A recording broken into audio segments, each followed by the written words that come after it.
Imunidade de rebanho, segundo a professora da Universidade Federal da Bahia, Viviane Boaventura, é um termo usado pela medicina veterinária para designar um processo pelo qual uma doença como um vírus, por exemplo, é contida. Ou seja, deixa de ser transmitido quando atinge um certo percentual de uma população de animais. No caso de humanos, o termo correto é imunidade coletiva. De acordo com a pesquisadora, o bloqueio da transmissão de um vírus pode ser atingido por duas formas. Uma é através da vacinação em massa da população, a outra é pela exposição natural ao vírus. Mas adverte que só é possível garantir a imunidade coletiva de toda a sociedade através de pesquisas científicas, uma vez que o organismo humano age de forma diferente em função da idade das pessoas. Por exemplo, o organismo de uma criança de 8, 10 anos de idade é diferente do organismo de um jovem de 20 anos, assim como é diferente o organismo desse jovem do organismo de uma pessoa com 50, 70 ou 80 anos de idade. Portanto, há que ser investigado caso a caso. Na ciência não tem o eu acho, tem pesquisa. E ainda mais quando se trata da vida em geral e do ser humano em particular, como é o nosso caso. No caso brasileiro de enfrentamento ao coronavírus, qual foi a forma que Bolsonaro apostou para tentar atingir a imunidade da população brasileira contra a doença? A vacinação em massa? Como indica a ciência? Não.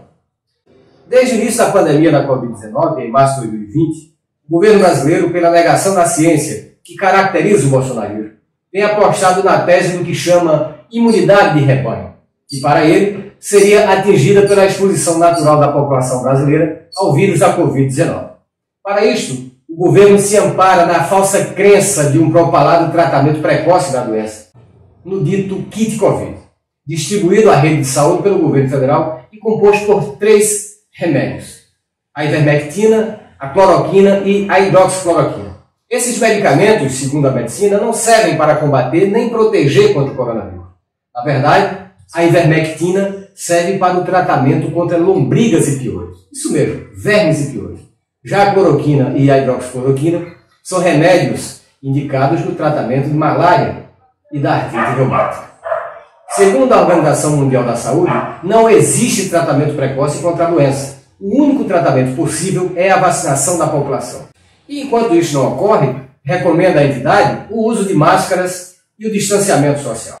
Bolsonaro, no entanto, desconsidera essas recomendações e sistematicamente promove aglomerações, incentiva a população a não usar máscaras e constrange até seus ministros para não se vacinarem. Alguns tendo que se vacinar às escondidas para manter a ideologia negacionista do seu chefe. De forma recorrente, Bolsonaro ameaça, inclusive com o uso das Forças Armadas, aos governadores e prefeitos que, na tentativa de conter a pandemia, decretam medidas de distanciamento social como o lockdown. A tese da imunidade de rebanho, como o presidente costuma chamar, é uma quimera, uma fake news. A narrativa de Bolsonaro, recomendando o falso tratamento precoce, é uma ação irresponsável, pois cria em parte da sociedade uma sensação de segurança, quando se sabe que a única forma de segurança contra o vírus é a vacina.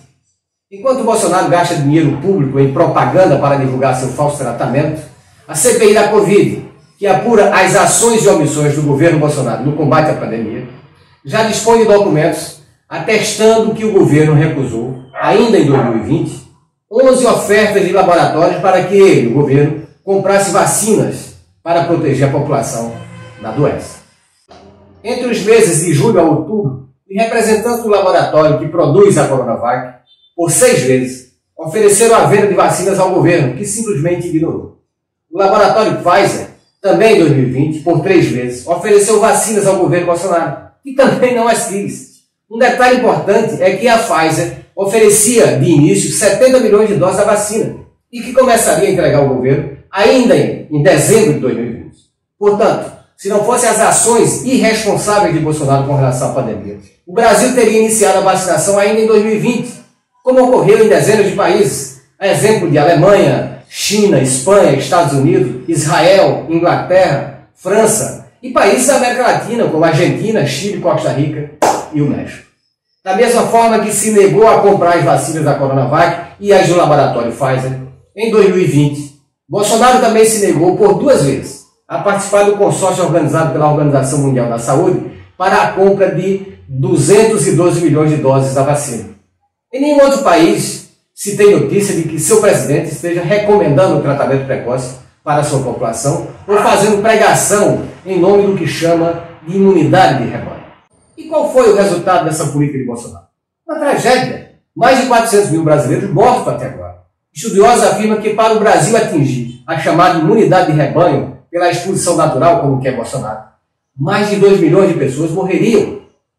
Isto representa cerca de 1% da população brasileira. A CPI da Covid, dentre outras ações, investiga quem ganhou com a produção dos medicamentos do chamado kit Covid.